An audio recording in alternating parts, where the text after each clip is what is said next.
Hello and welcome to, I guess it'll be the second official episode of The Circle. Slight adjustment. And you are looking at my meditation area. In the last video I just sat cross-legged on my exercise mat and was facing the opposite direction, but not my cat, but the cat that has chosen to adopt this family, Callie, who's very old, was sleeping on my meditation pillow. So I decided not to move her in that video. I would like to do all of the videos from now on from this position. This is where I meditate pretty much every day. I am working very hard to sit for more than 24 minutes, focus on, right now it seems to be working to focus on the breathing in my stomach, the inhalation process. I'd like to do a video on meditation at some point, but that is for a future date. Today we're going to talk about the afterlife. Yeah, I know what you're probably thinking, but I'm going to tell you exactly what you will see when you die. And I'm not going to throw a Bible at you. I'm not going to preach at you. I'm not going to convert you to any particular religion. Understand that this is my theory. It is based off of more my readings and a little bit of what I've experienced than anything else. But as with everything else that I teach, I expect you to research and draw your own conclusions. It is your brain between your ears, and it's up to you to use it. And this is me using my brain and sharing what it has come up with you. The answer to the afterlife, what awaits you when you die, is very simple. Exactly what you believe. It's so simple that you're probably shrugging it off right now and maybe even laughing at me because you think that it's just too simple to be true. But I think that sometimes the truths that are most profound are the simplest. You will go exactly where you believe you will go when you die. Your beliefs and the beliefs of others who have believed in a similar fashion to you have created an afterlife where you will end up. So if you're somebody who is a Christian and you believe in heaven or hell, Christians have actually uniquely created two afterlife realities. And the majority of them will go to heaven, but if you do whatever it is, I think this is more a Catholic problem than a normal biblical Christian problem. If you do something that causes you, like there's a sin that's mentioned in the Bible that is unforgivable or whatever, and you end up dying and you're not forgiven, then you can go to hell. And I think that's more something that can happen for a Catholic, more in the Catholic belief system than the Christian belief system. But I'm not 100% certain on that. I know that the Christian faith that I was indoctrinated into with my parents and that I read when I read the Bible, and I didn't have the Bible, the Apocrypha, I had just a normal Bible, that one seemed to say that Christians could not go to hell, that once they were saved, you were saved, no matter what. And there's a whole bunch of details about why you would still ask forgiveness for sin and what the whole thing is. But for a Christian, then you have one of those two realities. And it's also kind of unique in the Christian faith. Well, maybe not unique in the Christian faith. I think some of the other faiths might have an idea of where other people who don't believe go. And the Christian faith has this idea of where other people who don't believe, where they might go. And I am not 100% sure how that affects other people. Can it override somebody's personal beliefs? I don't know. My guess is that not, because the source seems, and remember we talked about the source in the last one, this is what I believe to be the energy that everything has come from and that drives and is connected to everything. But in any case, it seems to me that the source is very big on free will, even more so than God, because obviously the source has allowed mankind to create gods and goddesses and different belief systems, and it's not offended, which is really cool, you know. I mean, you could pretty much believe whatever you want, just completely ignore the source, and it doesn't care. And it's set everything into motion to where pretty much humans can believe their way into whatever they want to have. But anyway, Christians will go to one of those two places. Muslims have another idea, I think, of heaven or whatever. Buddhists and I think Hindus will probably reincarnate. I do not know for sure if reincarnation is a true thing that happens. It makes sense in some ways. I haven't studied enough to really draw any conclusions, but to me, getting down to the basics of it, I think that it's going to be a belief thing. That if that's what you believe your afterlife will be, and you just keep reincarnating until you shoot off past all the levels and or whatever Buddha became, and you know, then that's what you're going to experience. And I think that a couple of thousand years ago, if you were a Viking and you died in battle, you went to the halls of Valhalla, and they're up there right now drinking mead or whatever they drank back then, and just having a gay old time. And there's probably, if it's an actual Grecian belief system, there's probably an Elysian fields. Every afterlife that anybody has ever believed in, even the afterlife of you die and there's nothing. You just, that's it. This is all there is to the world and there's nothing after. All those afterlives exist and are real places. And, besides that, there's an afterlife that is the true afterlife that is outside of all of that. That is outside of human belief constructions. And I don't know what that is.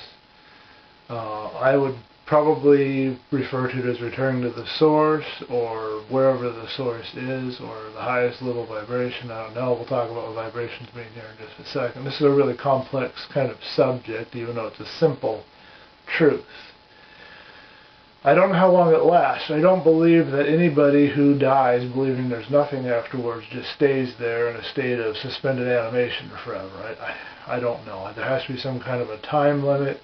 Maybe at some point they just kind of realize, hey, this sucks and I don't like this. Let's get up out of here and do something else. I don't know. I don't know how it works with the whole karma, resolving karma thing, which is part of the reason, I believe, is part of the reason why the Hindus and the Buddhists believe in this reincarnation process. If you have to work that out before you can do anything else. If you're in hell, can you leave? Christians also in the Bible might believe in that gulf that separates heaven and hell, so they might believe themselves trapped there. Can you leave? Yes. You can leave any afterlife that you end up in when you die. You just have to decide that you no longer believe in that afterlife and you don't want to stay there anymore. But how do you not believe in that reality that you are experiencing when it would seem, I would assume that it would seem as real to you as the reality that you're listening to me in this video might seem to you right now? I mean, if that were an easy process, then somebody who's figured that out could just get up and leave this reality and go somewhere else. I don't know how that works, but if you can figure that out and you can kind of wake yourself up, you can leave. You're not confined to any one reality. I'm kind of glad, I'm really glad that I have left the Christian faith, turned my back on it, renounced it, and disconnected myself from that, and more about that in another video. But I'm glad because now I am free to just be open to all afterlives. So for me, when I die, I'm going to be an adventurer. I'm going to explore. I'm going to check out all the afterlives. I'm going to go to the halls of Valhalla and visit with the folks there, and I'm going to go to the Elysian fields, and I'm going to go to heaven, and I might even peek in on hell, although I don't think I'd want to visit. You know, I'm going to go around, and if there are people that need to be helped to be woke up so that they can leave if they don't want to be there, I might go around and teach and help people to realize that. But I'm going to be free to go everywhere and go to the reality that exists outside of all that. And this is my theory. You could call it my belief, but to say it's a belief is almost like saying it's a religion that I'm following, that I have some text or Bible or script that I'm teaching of religion, and I'm not. It's more accurate to say it's a theory in my current thought process.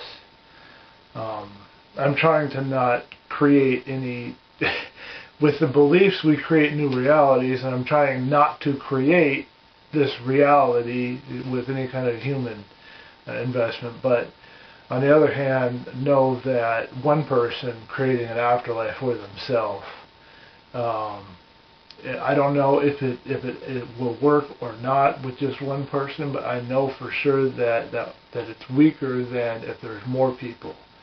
See, here's the thing. There are, I guess, 2 or 3. Can't remember how I thought of this before, but there are a couple of different ways of expending energy into a belief, with a belief or an intention into something that you're trying to create, although you wouldn't think of it in those terms. We'll talk about Christians who have been martyred, and they're martyred for their beliefs because they believe that they'll die and go to heaven. That blood that has been shed, that life force that has been, well, not life, their actual life hasn't been taken, it's just their physical body, their machine has been killed.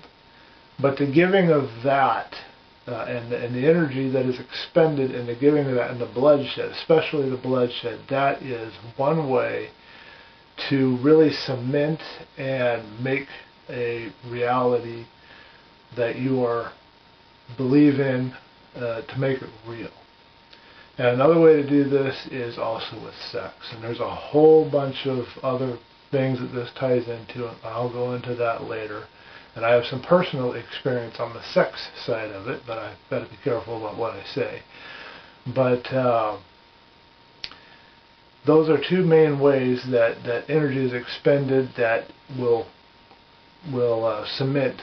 It's more strong. I don't know how to put it any better than that. It's the strongest energy you can give out to a belief, into a reality that you wish to, or a reality that you believe in. So if you think about it, Christians have been bleeding and dying for their faith and believing in their faith.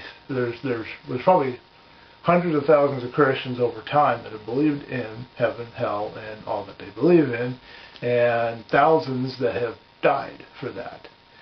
And so as a result, heaven, hell, God, Satan, maybe even purgatory, and whatever else the Catholics and all the other extensions of Christianity believe in, as a result, all of that is real.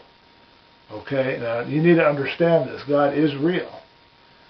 And so is Satan, and so is Jesus, and the Holy Spirit is real, but I'm not sure that the Holy Spirit is what people think. I don't think it's a separate entity.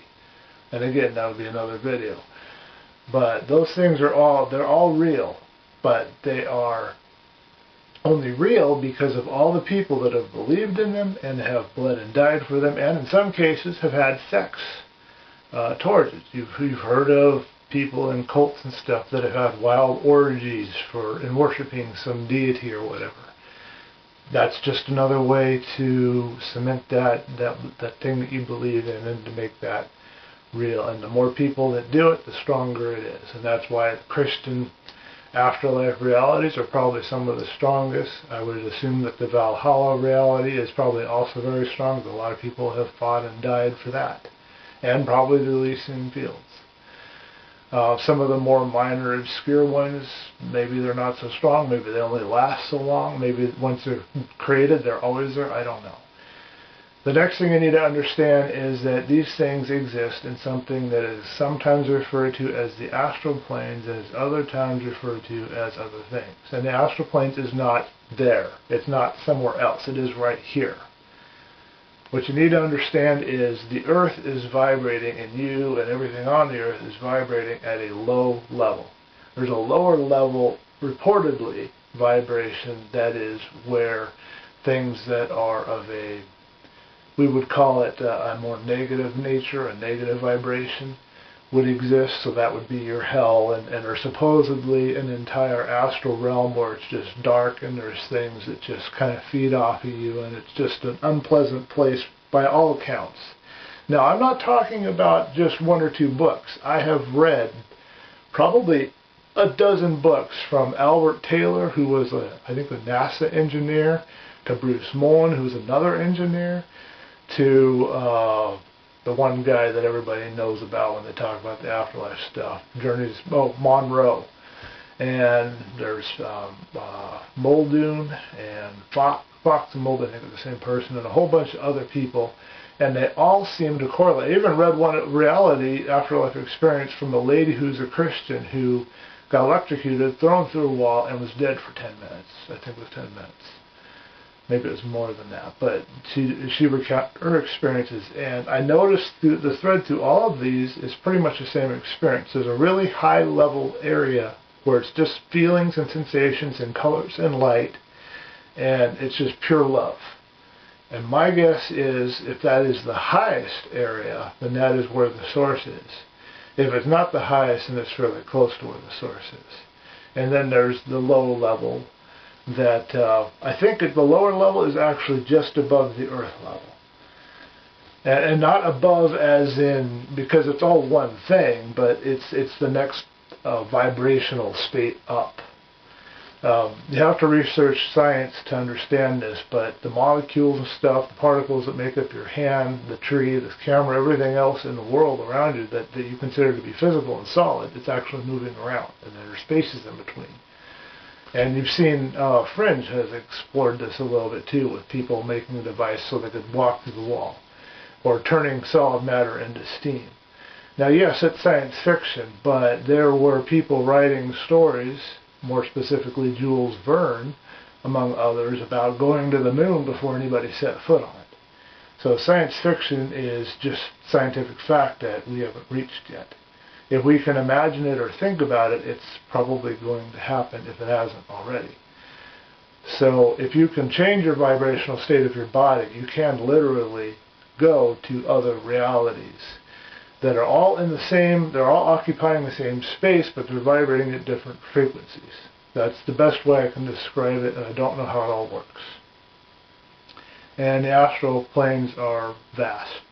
You could spend forever, probably, literally exploring them all. There's so many interesting places there, and probably within the astral planes themselves, there are, because of people's beliefs of what they've experienced being there, there are going to be different other kinds of astral plane kind of experiences too. And again, I don't know how this all works, but that's probably where all these things are located, and where everything, where you end up when you die is you go into some area of the astral plane that corresponds to your particular belief system.